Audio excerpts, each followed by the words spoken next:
Welcome to the Angels, Magic and Joy podcast. This podcast is for those who seek answers from above, guidance and magical inspiration. Immerse yourself in the realms of magic, angels, fairies, unicorns, dragons, and so much more. I'm Kirsty Jandrell, and I'm delighted to be here with you today. And I am Kate Rajpal.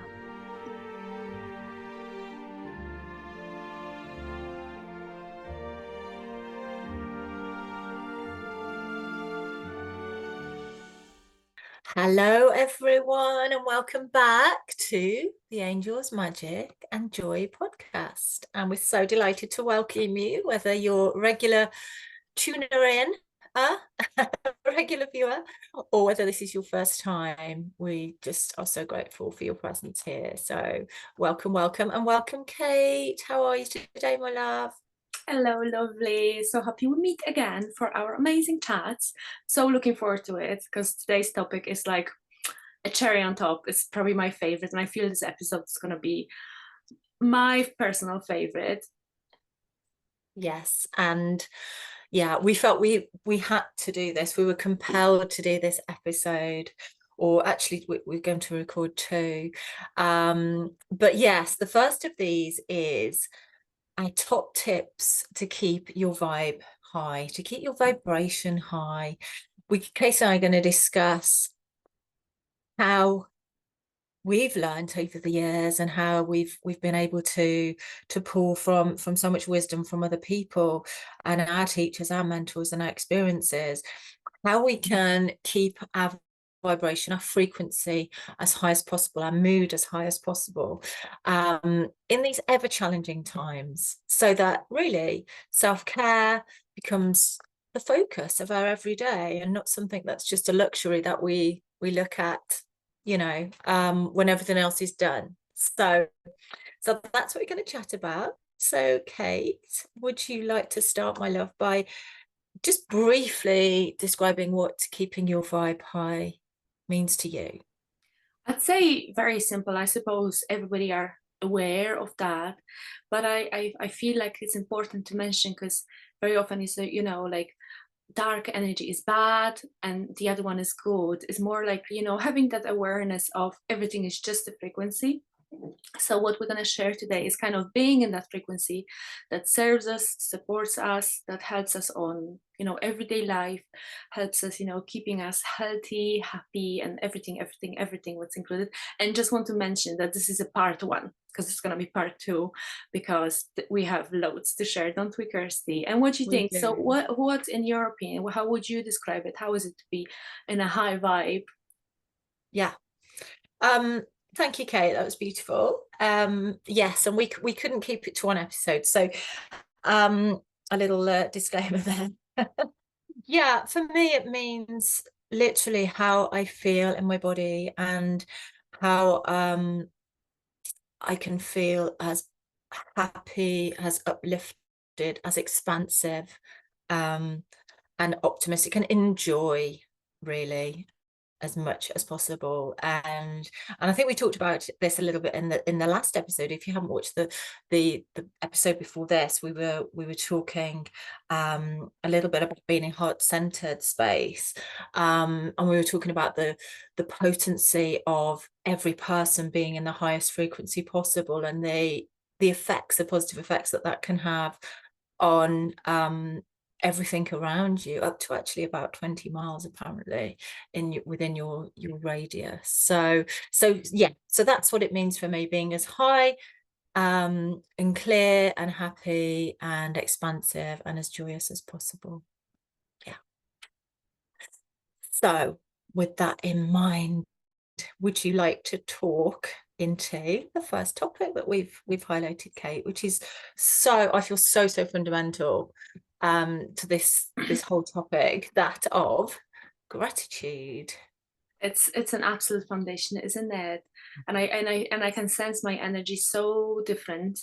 And I've actually did a little practice on last drumming circle, And especially in the times now in autumn and harvest times, how to conclude the whole year, how to kind of close the energy, how to close our experiences, looking at all of the experiences, not only being grateful for everything that makes us joyful, but also being grateful for all those maybe hard experiences. And it came to me in that practice we do, like this practice in a circle that we do eye gazing with every person, and every person gets to be the receiver and then the giver.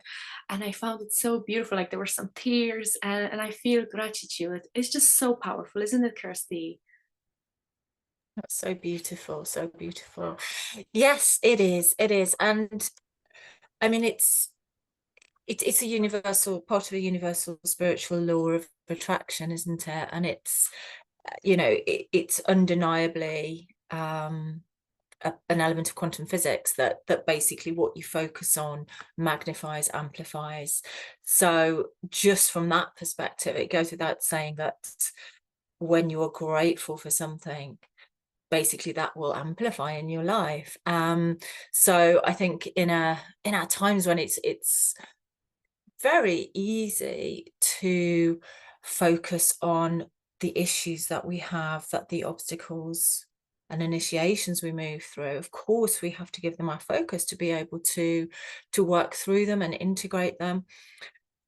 But essentially, I feel if we can focus on what we're grateful for, that is magnified and reflected back to us manifold.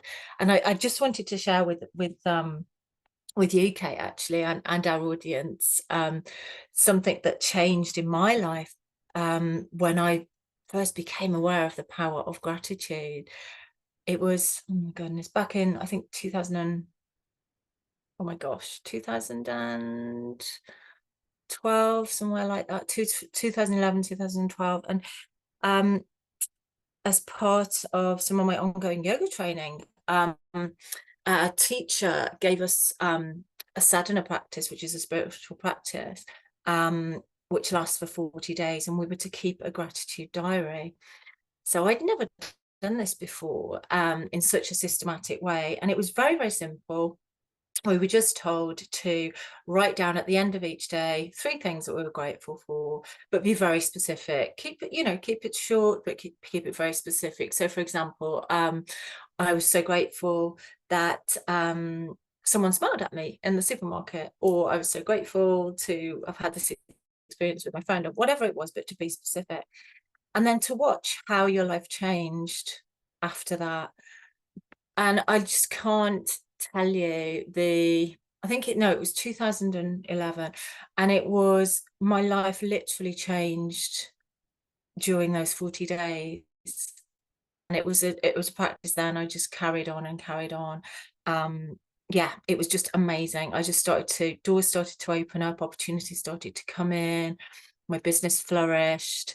I was proposed to, there's all sorts of things, and I was on the way to becoming a mum, and it was just beautiful. But it was hard to do at first. It was hard to discipline, and to get into that discipline.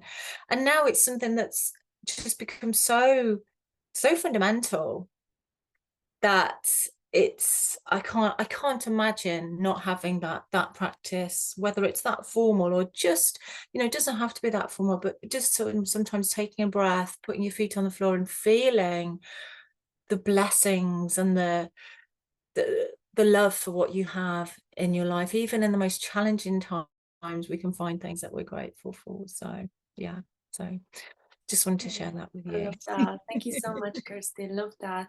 I always love to describe gratitude. It's the same as when you receive gifts.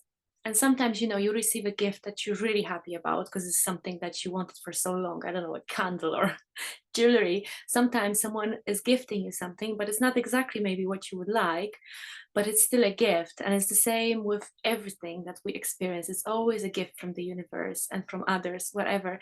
And then how would you feel if you gift someone something and that person's like, whatever, or oh, I don't want it, or oh, and then how do you feel if someone's like, oh wow, thank you, thank you, thank you?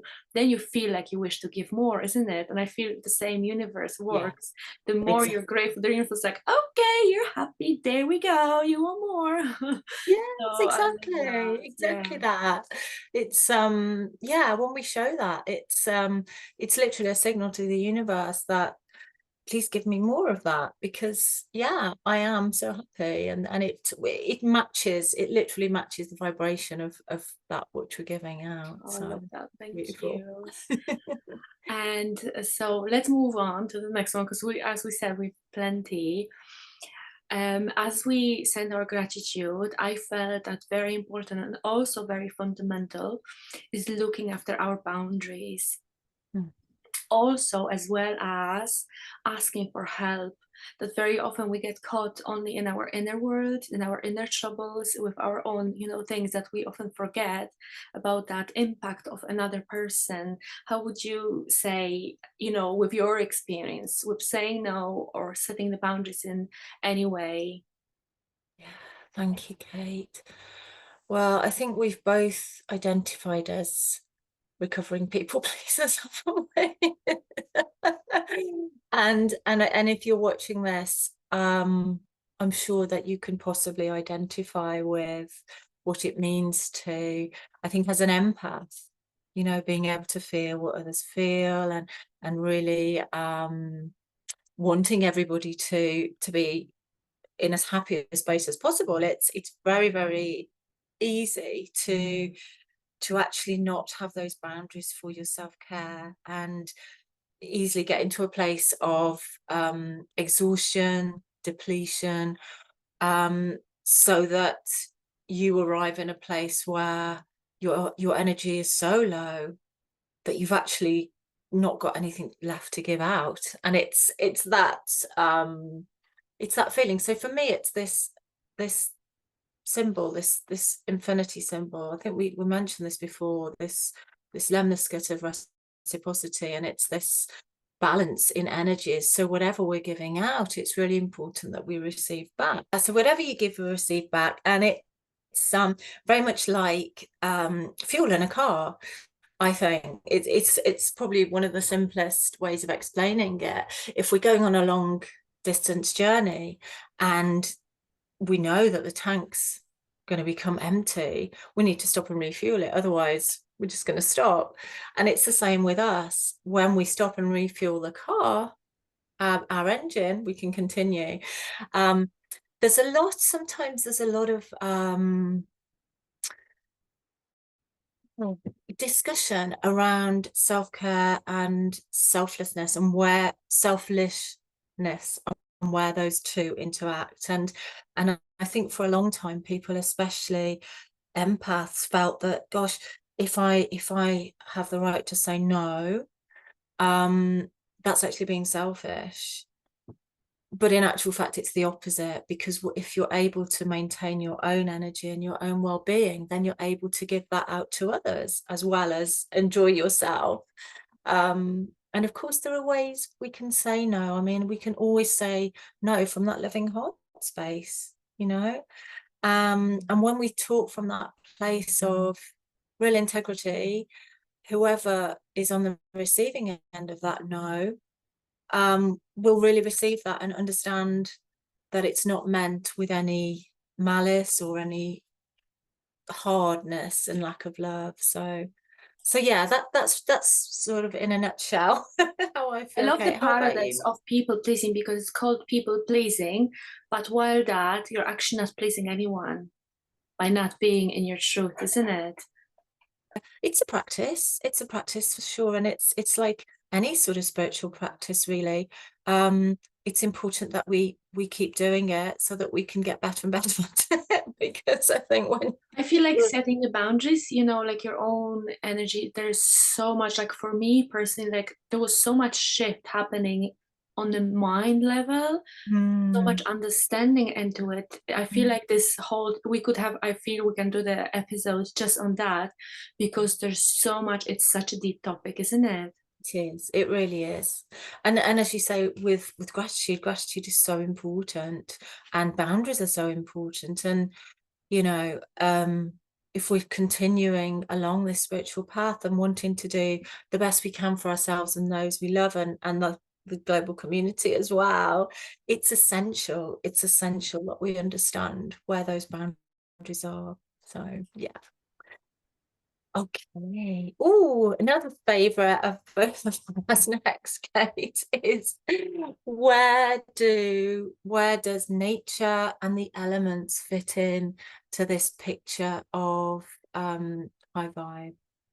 I feel like with every each one that we're going to come up with, it's going to be, oh, that's the most important. No, that's the most important. I feel like actually this one is the most important.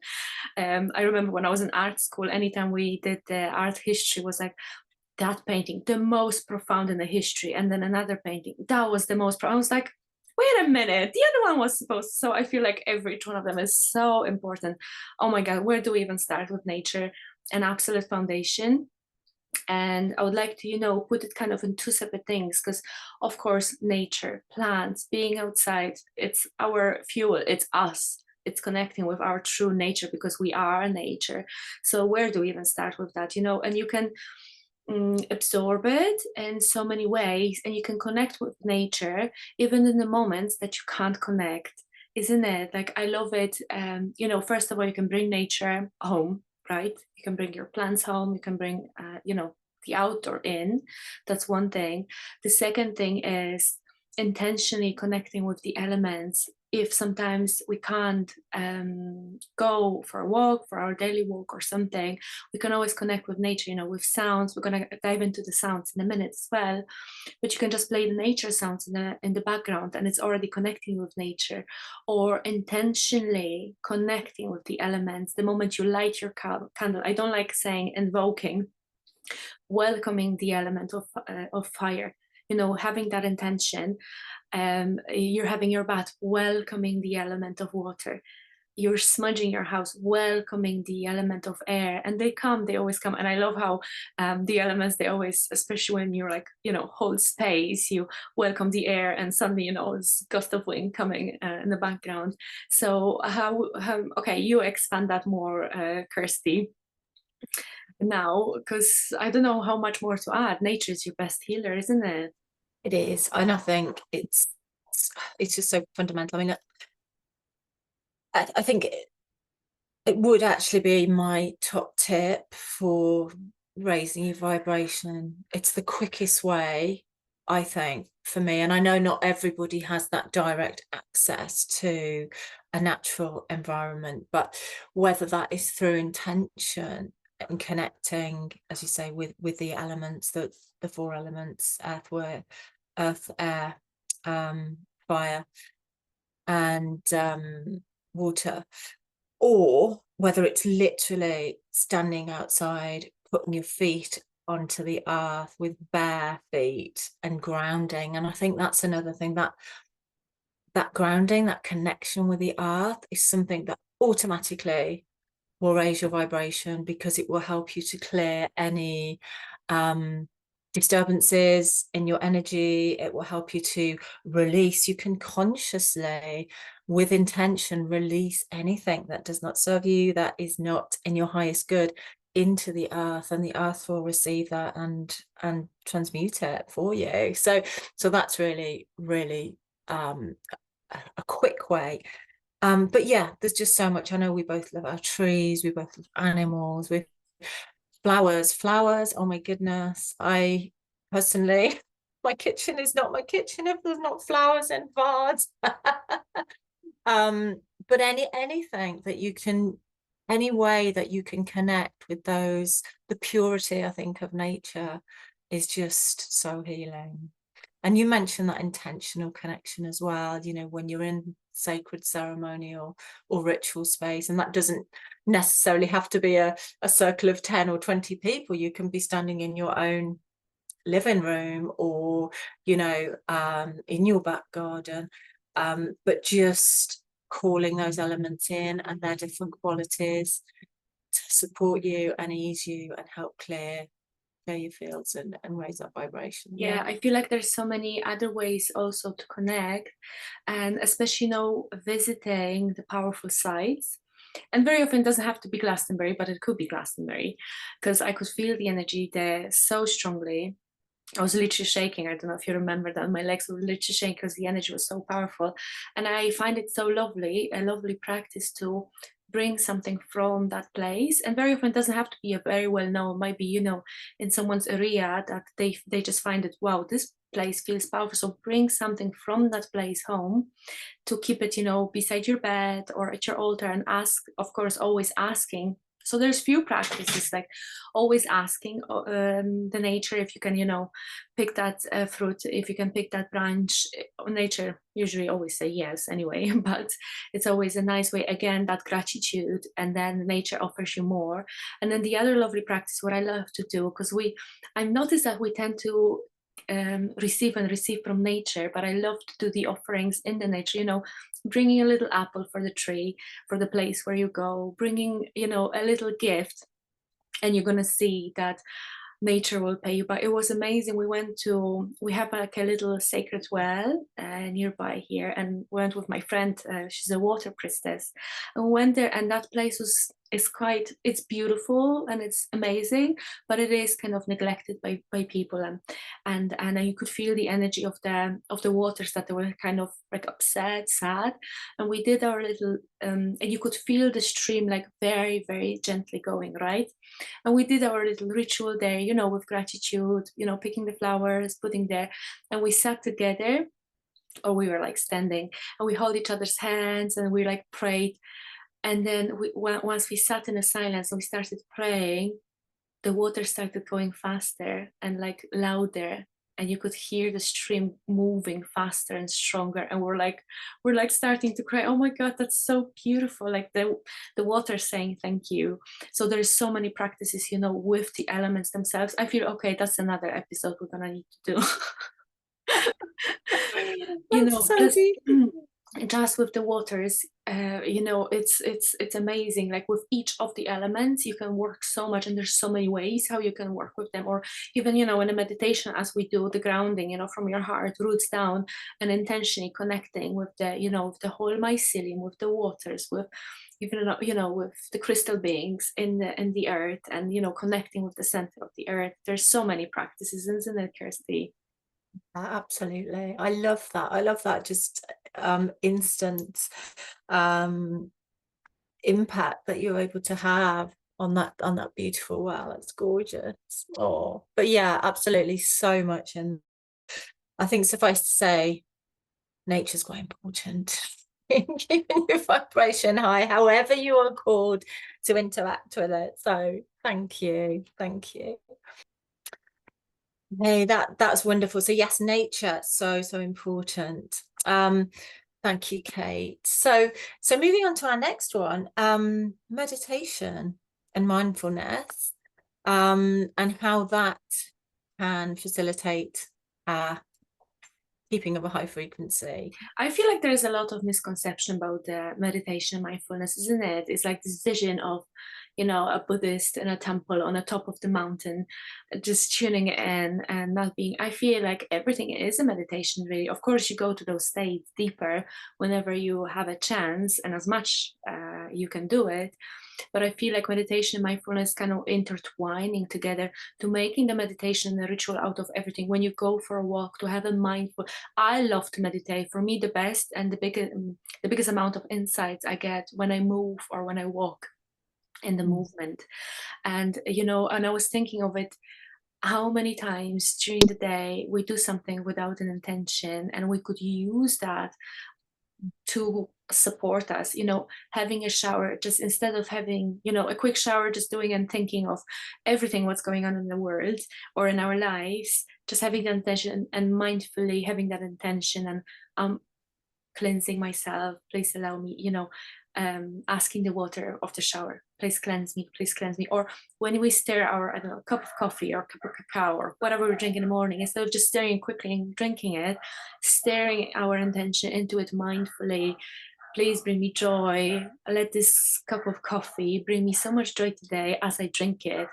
And my God, what the magic happens when we start to become present in the moment, isn't it? Yeah, absolutely. I love that. And I absolutely agree. I think um I also like wanted to share some of my experience as well. I taught yoga for over 20 years, and I am the worst meditator in the sense that I used to really struggle with the idea of just sitting still. And it's actually, it's very much a learned skill to actually clear the mind. But there are so many other ways to do it. And like you, I always used to find that when I was moving, when I was in yoga asana, which is the movement element, or just walking again in nature, I came to such a more meditative state, in that I was able to clear my mind and have that sort of lightness, that lightness of being, so much easier than being sat on a cushion. Although, that being said, I have in the last couple of years encouraged myself, shall we say, to adopt the discipline of simply sitting for 10 minutes at the start of my day, and having that conscious 10 minutes to just clear my fields and clear my mind. And that has really helped.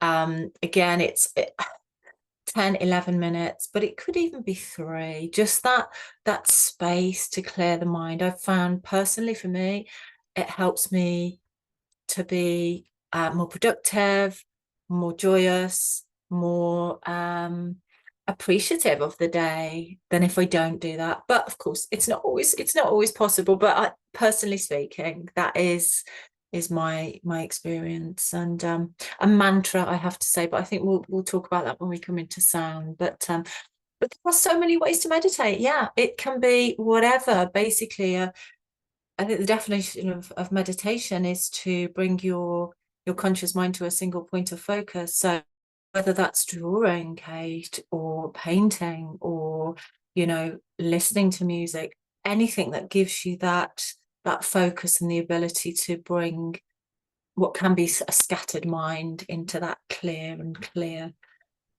space, I think is valid to be called Absolutely. meditation to you. And what I love that you mentioned whatever brings you focus, because for everyone, for one would be just staring at the candle, and for others, Mm, being in a group will help you to bring the focus. Whatever helps you, and I really encourage everyone just to find their own way, not to judge themselves. Oh, I can't. Oh, I'm so terrible. No, you're not. You maybe just didn't find your way, because I feel we no, all have our own unique way, and then starting from that point helps you to develop and evolve on the meditation practice.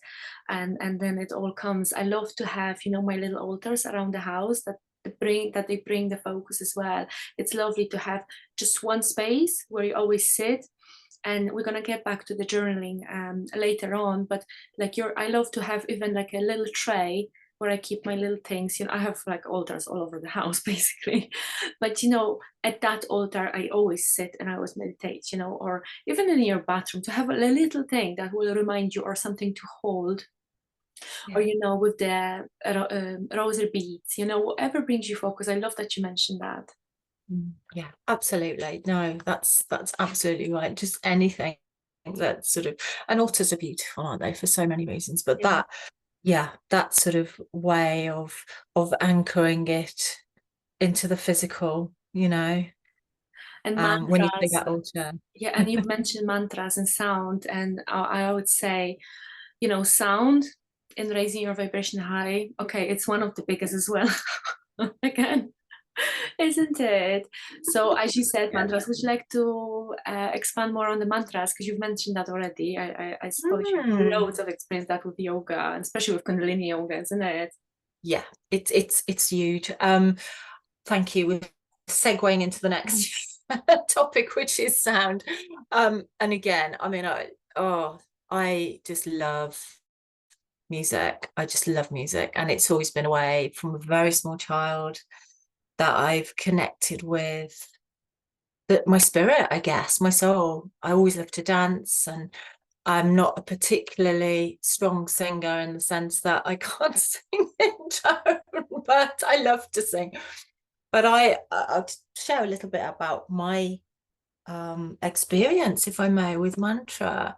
Again, yes, it's a fundamental part of Kundalini yoga. It's one of the four main elements of Kundalini yoga. And it's, for those who are not aware, mantra is the repetition of sacred syllables. And the point of it is to actually change the way your molecules vibrate during the practice. So you can reprogram your whole vibrational frequency through the use of mantra. But ultimately what it does in the short term is to, again, cease that that busyness of the, you know, the monkey mind, the conscious mind that offers us continuous distractions. But you can also use within Sanskrit mantra, you can use the actual words themselves, because they have a sacred potency, because they have a value, if you like, that's been given to them by the many uses throughout the thousands of years. You can direct your attention to produce a certain effect so that you can use them in manifestation, essentially. But for me, I was at a very low point in my life. Gosh, we're going back probably how many years? I have no idea, at least 20 years. And I discovered the practice of mantra within my yoga practice.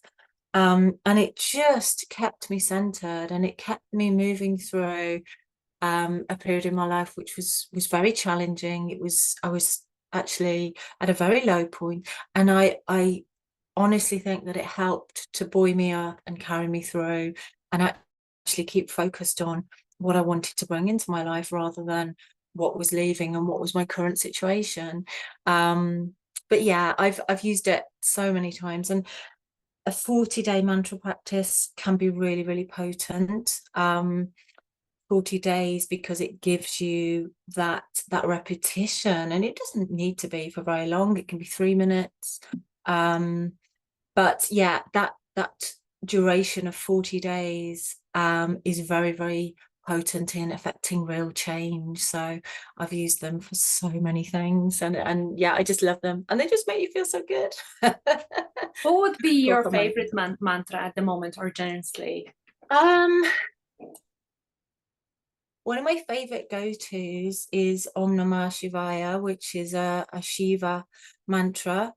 Just because I love the sound of it. I just love the way it rolls off the tongue. I'm currently actually working with a mantra to the Hindu god Ganesha. I don't know if you're familiar with him. He's the elephant-headed god. He's the remover of obstacles, and he bestows bounty and blessings and helps you to rid of any negativity. So I'm using one of his at the moment, the Gunpati mantra. But there's so many. There are so many. I could bore you for hours. What about you, Kate? Do you have a favorite? My favorite of all, one of the favorite, of course, would be Har Hare Hari. And Yes. oh, it's just Oh, so powerful. It's just so brilliant. I even love it. My kids love it. We just go through the forest and we just keep going. Har Hare Hari. yes. Why? Good. I love it. And all my kids, they know it. And we're always, the moment I just say Har Hare Hari, they just go for it. And I Oh, love about the sound and the mantras that very often we don't need to do the practice to receive from it. So even with mantras, very often, let's say if the energy in a house would be like, I would need loads of cleansing in the house, I'll just play mantra in the background. And if I remember, I can sing along, but I don't have to. It can just, I love using sound as the background and coming back to nature again, using those nature sounds, playing the waterfall in the background, playing rain, playing fire crackling. You can use the sound. Oh my god, there's so many ways. And then coming back to the mantras again, your own voice. Oh my god, it's such a healer. It's such a boost of the moment we start to speak, the moment we start to sing, regardless if you think you're bad or good. But the moment you start using your voice, oh my god, it's such a healer, and it's raising the vibration so much. I always say that nobody can heal you as much with their voice as your own voice, isn't it? Absolutely. It's so true. And I think that's something that Eileen Bray mentioned as well, wasn't it, Kate, on when she was talking on the podcast. If you haven't seen that one, it's the Eileen Bray Celtic Catan. And she mentioned this as well. And the potency of connecting with that healing potential that is your inner vibration, really, because your voice is it's vibrating at a certain frequency, so that emanates throughout your body and helps to heal. So yeah. So we can play music in the background, and it doesn't have to be mantras, doesn't have to be special No. healing. It can be whatever brings you joy as well, isn't it? Whatever brings you good memories, whichever. I love to play jazz in the background or whatever it is. But also we have to mention the instruments, don't we? Just having. I have a koshi bell hanged in the middle of the room, and it's low enough so anyone who pass by, they like bump their head and let's keep playing. I love to do that. Using the koshi bells, using the rain stick. Oh my God. Once you dive into the sound healing, oh my God, like your account will just be completely wrecked because there is so much and it's such a big love. Like, the rain sticks, the ocean drum, or you can make your own ocean drum by just putting, rice in your drum. Oh gosh, there's so many beautiful instruments out there, isn't it? Or one of the most I find powerful are these crystal singing bowls, because it's not only the frequency but also the frequency of the crystal. And speaking of the crystals, let's move on to the crystals. Kirsty, crystals. Okay. Is there anything Well, you would like to say about crystals? Okay. before we do, Kate, I just wondered whether you wanted to mention drumming. Oh yeah, of course. How come I forget about drumming? Because there's so much. I'm like kind of jumping because and that is nice and that is nice. And I'm like I feel like on a field full of flowers, and that flower is nice. Oh yeah, and that flower is nice. I feel like, of course, drumming. Oh my God, is there anything better for grounding, connecting with ancestors? Like you're connecting with your heartbeat with the drum. Like I encourage everyone, it doesn't matter if you know how to drum, it doesn't matter, just one simple beat, just having the drum, and then the drum learns the your frequency, and it's amazing how the drum is changing over time. The more you use it, the more love you into it. It's amazing. It's like a being on its own, and it's our ally or a great ally. I love it. And then after each healing I give, I always do the drum massage. Oh my God, it's so pleasurable. I do that also when we do the sound baths, just doing the drum, like with the drum over the body. Oh my God, it's so pleasurable. Or Beautiful. even I love, do you know the little froggies? You can buy a little froggy, like a wooden one, and you just play it, and it makes or little birdies that you can play in the house. Oh my God, there's so many cool instruments. Oh my God, I want to pass through that quick because I felt like I'm gonna talk for an hour Yes. just about Yes. instruments. But Yeah. drumming, yeah, I recommend, especially if anyone is having any heavy energies in them, you bring the drum and you can release yourself so much with, of course, mind your neighbors as well, like respect them. Not to drum maybe 2 a.m. or go in nature, and it's so releasing, Yeah. just drumming, and it just, yeah, amazing. Yeah, and crystals, let's come back to the crystals because Crystals. I can't wait for the Okay. crystals as well. I absolutely love crystals. And I think, again, I know I always refer to Tim Wilde, but he's always says, do you know anyone that actually dislikes crystals? I don't think anyone actually has an active dislike of crystals, because That they're, is so true. isn't Oh it? my I've God, never it met just hit me. anyone. Oh my God, it just hit me. Yeah. And I think the one way that's the biggest evidence of that is children. They're always drawn to crystals. I know my little girl is. I know your beauties are too. And yeah, I'm holding one of my favorites here. And I hold this in my hand during most meetings, actually, or when I'm healing, when I'm working in the Akashic records, especially. Crystals are such a potent way of us making that connection with source, with our record keepers. And it's also worth saying, and with angels as well, we're working with angels, we work with crystals very much. And again, I think it's also worth saying that you don't have to physically have a connection with a crystal. You can call in the qualities of a certain crystal, or you could just call in, often people can get caught up, I find, in, it's easy to get caught up in, oh, well, this crystal does this and this crystal does this, but actually just go to a crystal that you're drawn to, and you will receive the properties that you need from it. So, for example, if we want to call more love into our life, we might invoke or call or ask in the qualities of rose quartz. If we want more abundance, we might call in the attributes of citrine. But it doesn't have to be like that.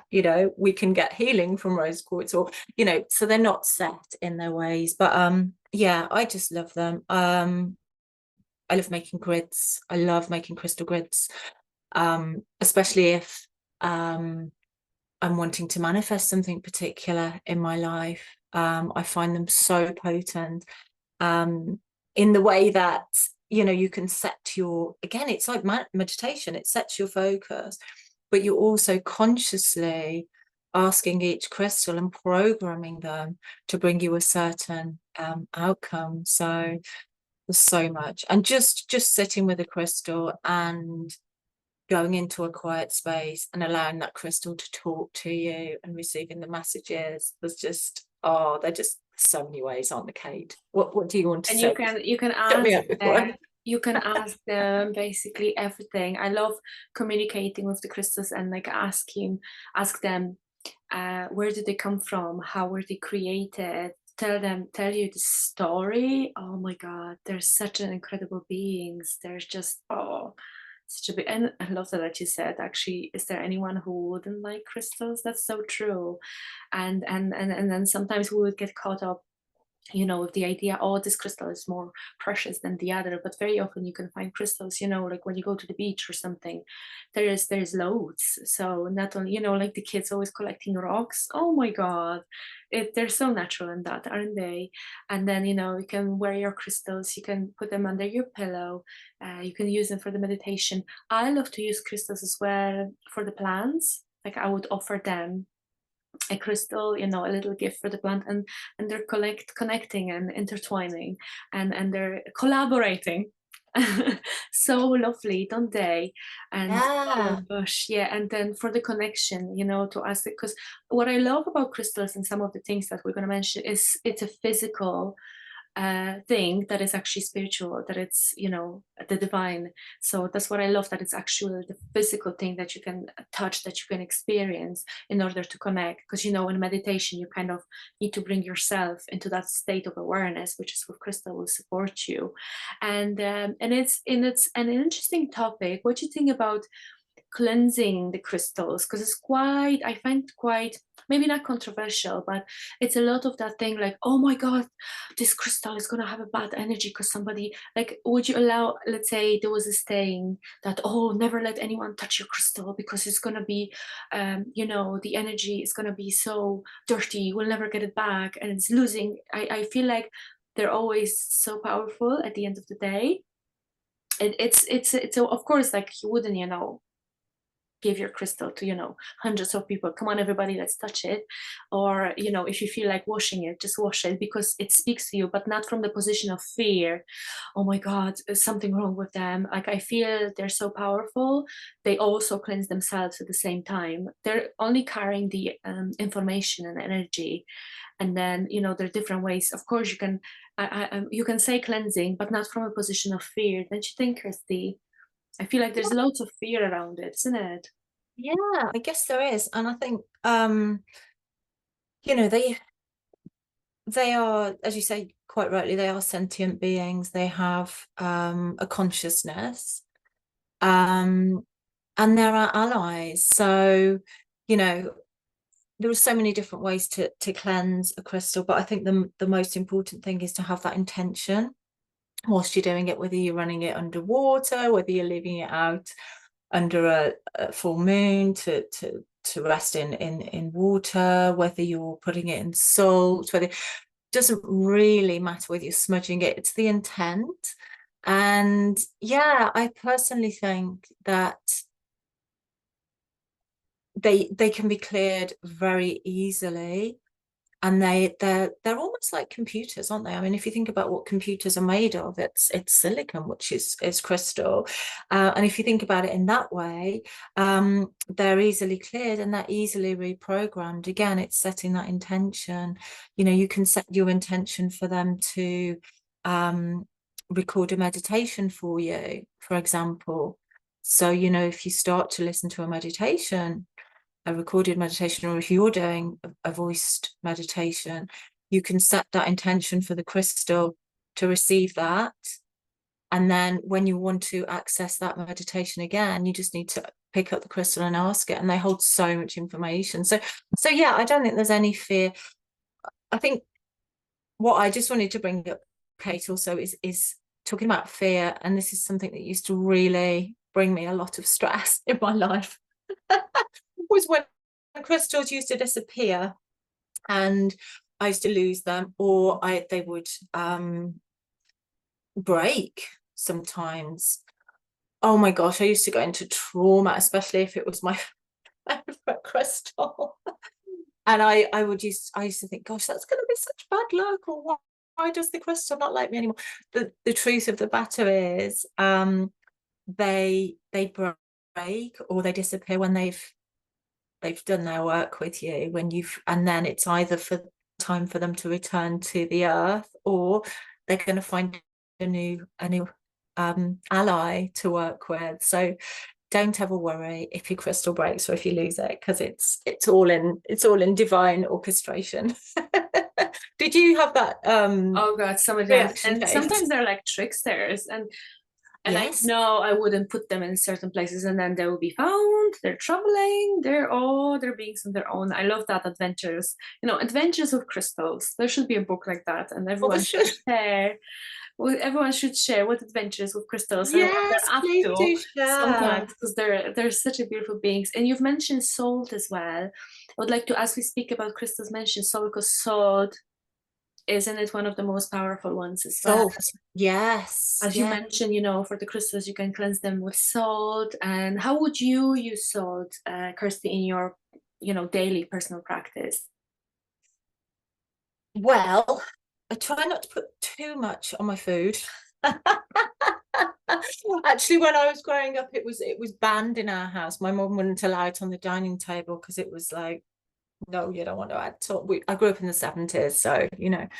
Um, but yeah, salt. One of my favorite ways to use salt is actually to have a foot bath, a Himalayan foot bath with salt. I find that is very, very grounding, and it cleanses your energy really quickly, and it's just relaxing. So that's one of my favorite ways to use salt bath as well. Again, this is another way you can use your crystals. You can sit with your crystals in your bath and have Himalayan salt or Epsom salts.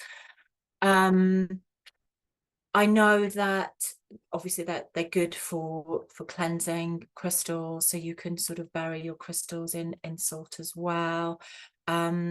Salt's wonderful for protection as well. If you're wanting to particularly protect your energy or your house, if you sprinkle salt around the outside with intention, that's actually a really good, again, tangible way to use the positive qualities of salt. That's just a few. What about you, Kate? I'm sure you've got loads as well. I love how you've mentioned about sprinkling the salt, you know, and your doorstep. And you know, sometimes we have those situations that we might have a guest or guests that we love them and everything, but very often they might carry different energies, and you're aware of that. So what I love to do if I have a situation like that, I love them all, bless them. But sometimes, you know, someone carries certain stories or brings certain vibration, right?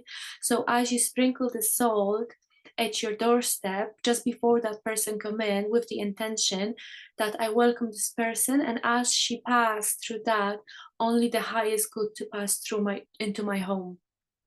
And I've noticed, I actually gave that advice to my friend. She has one friend, and she loves her dearly, but very often after meeting her, she'll be like, headaches, she'll be tired for a few days. And I say, listen, try to do that you sprinkle and ask that when this person, and she said she was so calm and she was so different. She was so like content, and it helps that person as well. So I love that practice of the salt. Oh my God, there's so much with salt, isn't it? Oh my God, where do we even start? Yeah, salt is a big one. Salt lamps. I love salt lamps. They're so beautiful. I'm like, I can have endless amount of plants, crystals, and salt lamps. I'm like, putting salt in the corners. Like it's nice to put it in a little bowl in the corners of the rooms or in the corners of the house. And after a day or two, removing the salt, and always with the gratitude and asking the earth, can I remove that salt back into the earth or back into the waters? Or you can sprinkle the salt all over the house, and then just it's better not to use the hoover because it's that energy of the machine, but it's lovely to use your broom. If you have like a magical broom, like it's perfect. And then as you're sweeping it, it's cleansing the house so enormously. Do you do anything else, Kirsty? Just trying to think. Salt lamps are beautiful. I think that's it for now with me and salt. But I think probably things will pop up afterwards. But those are the most obvious for me.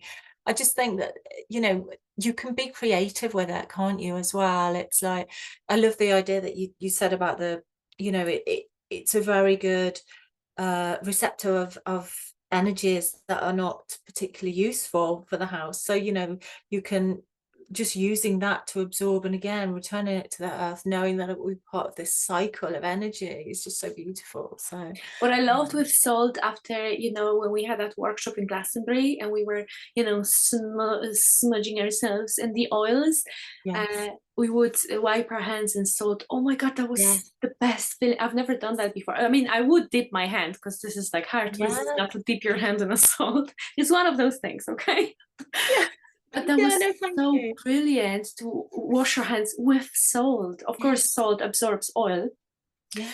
but wouldn't it be that was so brilliant with the essentials. Oh, and as we speak, okay, one more thing coming in. We were chatting about that the other time, adding a pinch of salt to your cacao. Okay, this is one of the secret Mhm. recipes you guys don't share to anyone. Kirsty, don't share, but it's enhancing. And adding a especially Celtic salt, pinch of salt to your water, brilliant, isn't it? Yeah, Can we talk absolutely. about essential oils? Can we please talk about Yes, essential oils? yes. Because you are an absolute, okay. Floor is yours, Kirsty. Oh goodness. Well, actually, I can bring the concept of salt as you were talking about our Sen Priestess Day. Yeah, we were working with the holy oils, and one way I actually use it every day, I create my own salt scrubs to use in the shower. And I actually use the sacred anointing oils to mix in with those, knowing that the intention of the oil with the salt will affect a certain change. So yeah, so moving on to oils. I think I suppose for me then I'd quite like to talk about the sacred art of anointing and the use of holy oils in that process. So as part of the work that I do is as a scent priestess is to use blends of essential oils, holy oils, um, to work with the body and anointing. So that's placing oils on the body with a particular intent. And it's a blessing of the body. And it allows whatever needs to be released, what is ready to be released, to come to the surface and be released. And it again, and it allows that purification. And it's almost like it's the connection of the divine through the essential oils and through the blends. And I mean, I'm blessed to be working in the Rosa Mystica Mystery School. And the oils that I use are come down, passed down through one of my mentors, the beautiful Dana Dubrow, who 40 years ago, during a lucid dream, received the blends of these holy oils that had been passed down from 7,000 years. It's a 7,000-year-old tradition. I could talk for hours, but the potency of it and the beauty of it. And Kate, you've been in you mentioned temple space in Glastonbury, actually, just this year when you were actually anointed by other women as well. And can you talk about your experience and how that made you feel? And Oh, that was so amazing. I felt like a complete goddess when I come back to, feelings on that day. Oh my God, it was so incredible. And so much wisdom coming through it as well, as each one of them brings a different wisdom message, different frequency, and at the same time the simplicity of it as well.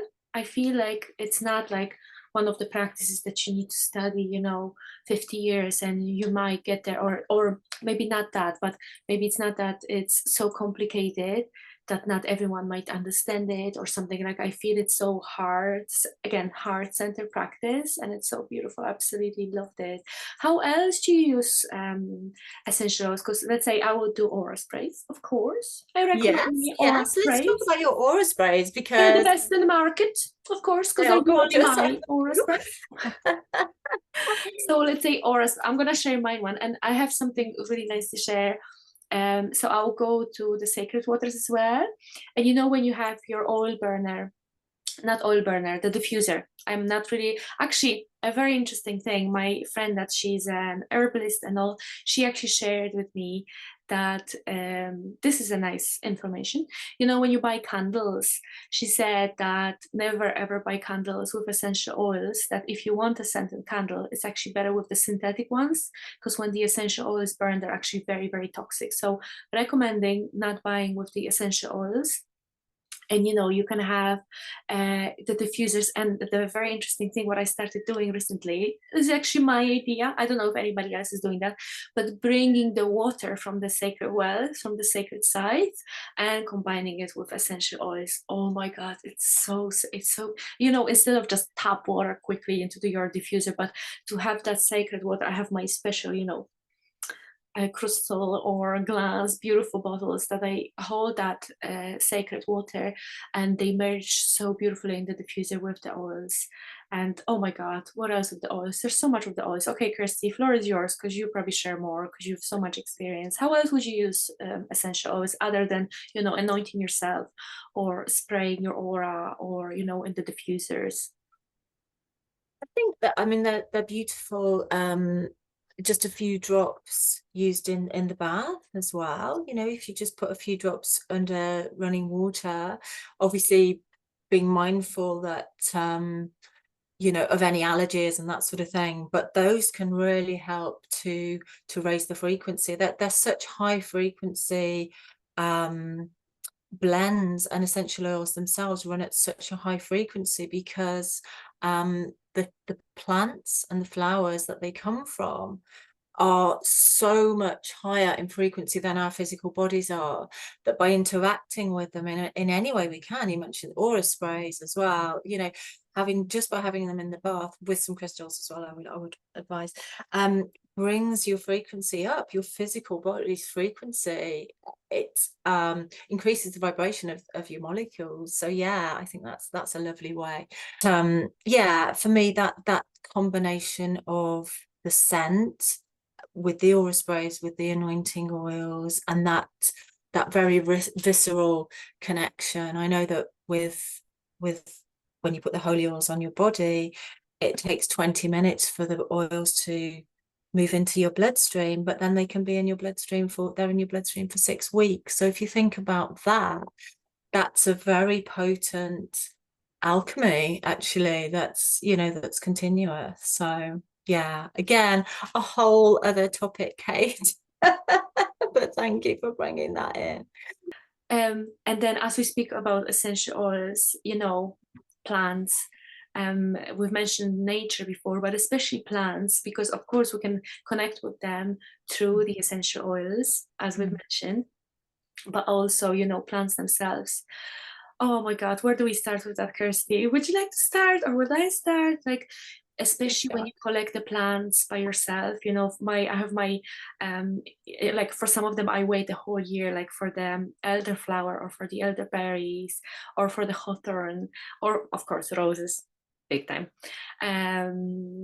There's so many of them, and the nettles. Anytime I buy nettle tea, I'm like, it's okay. But when I collect it myself, when I forage it myself, going foraging and looking for it, and with intention picking, and connecting with, oh my God, it's such a different story, isn't it? How do you connect with plants? I mean, I'm sure there's plenty. I just love them. I just love, I just I love, think, I just love. love, I just love them. I love flowers. I love the roses, of course, especially those are, as we know, the highest vibrating um, frequency when they're distilled into oils. Um, but yeah, I love the idea of also sort of using them in sort of home remedies and that sort of thing as well. Meadowsweet is one of my favorites. I love meadowsweet. I just love the smell of it. And I think we're just so blessed. Love picking blackberries. That's one of my like favorite things to do, especially at this time of the year, just to walk through, walk through the woods or down even a country lane, and nature is offering you these treats. It's just I just find that amazing. You mentioned foraging, so I just wanted to sort of second that because I just love that idea. But yeah, I think just surrounding ourselves, especially as we've become, as a society, more and more disassociated from nature. House plant, I mean, peace lilies are amazing. I live so many peace lilies around the house, and they literally bring the frequency of the room up, and of course you have to talk to them as well because they love that. And you mentioned crystals too, putting crystals with the plants. Oh, they just love that. But yeah, I just think it's a really easy way, especially if you don't live in a rural situation, to connect with that beautiful frequency of nature and have it uplift your room in an instant, and you can have that relationship with them. It's just great. And then of course there's the fairies, but that's another episode. Yeah. So, talking of sort of keeping things clean, Kate, and the importance of sort of intention, really. Shall we move on to spiritual hygiene and talk a little bit about that? Because that's sort of incredibly important, isn't it? Yeah, What? I wonder, what's your definition? What is spiritual hygiene? What do you mean by that term? Yeah. So for me, it's keeping my fields, my emotional, mental, physical, spiritual fields as pure as possible, keeping them clear, keeping them. I never used to be a big fan of the word protected, but I think actually setting again, it's back to boundaries, isn't it? Setting an intention to keep your spiritual boundaries and energetic fields, our auras, as clean and free from anything that you may not want in there, and I don't really want to get into the realm of talking about entities and that sort of thing, but they are, a factor too. But for me, it's just keeping those fields clear, clean, so that you are able to sort of be in your sovereignty, really, and be in as high a frequency as you can possibly be without any external interference. And we might be talking, um, and when we're both sitting with laptops here, those interact with our frequency. So having, I have certain crystals by my laptop to keep my frequency as clear as I can.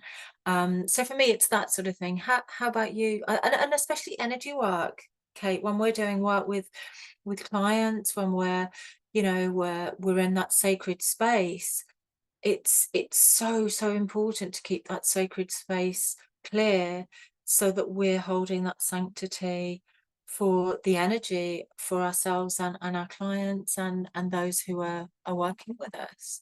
What do you think, my love? Oh, I would you're on say mute. to There you go. start with, it is that responsibility, Mm, isn't it? And that commitment, yes. being on that path. It's not that we go to the space or we go and do the healing and then I come back home and I don't know, I would, I don't know, drink and, do everything opposite what I just talk. Of course, that doesn't mean we need to go to the extreme that, oh, we're so holy now. And, going, and that's again coming back to the balance. But I think we're going to come back to that later on, probably in a part two. Yeah.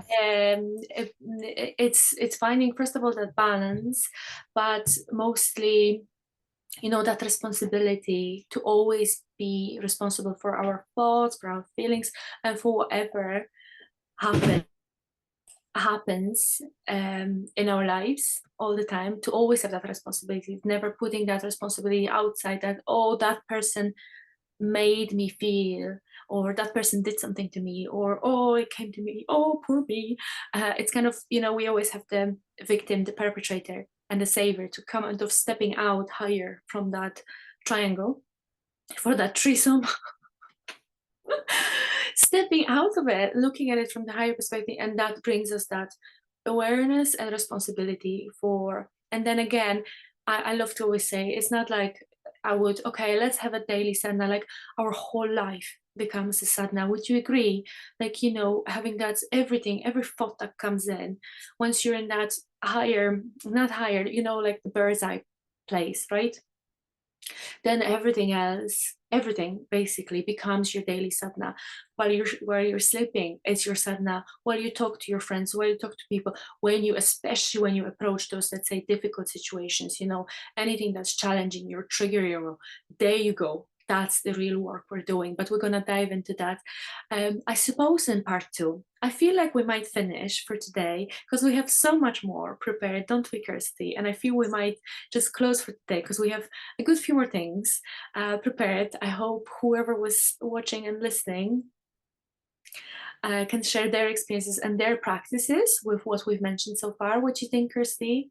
Yeah, absolutely. And I just wanted to pick up on that and reinforce what you said there about responsibility. It's that sort of radical self-responsibility, isn't it, for your vibration, and treating it as, walking through the day. Absolutely. But yes, I think that is plenty for today. It's been such a joy to talk about this, which is such an important topic, isn't it? So thank you so much. And please do send in any thoughts you have, any tips you might have, so that we can share maybe in part two, because we've got so much more to talk about. But yeah, it's been such a joy to be able to talk about this. And just by talking about it, I feel like my vibration has been raised just by being in your presence, my love. Thank you. Just that intention of talking about it. Imagine we already done a great job for today. Yes, exactly. Oh, it's an exciting, really exciting topic. So looking forward to part two and tuning in, and please do share, because I know everyone has so many practices and so many ideas, and you can be so creative. That's what I love. You can be so creative with that. There's no boredom with the practices. So looking forward to part two. Thank you so much for today, Kirsty, and thank you so much everyone who listened. Thanks, Kate. Thanks everybody, and thank you. wishing you a blessed day. Bye. Bye.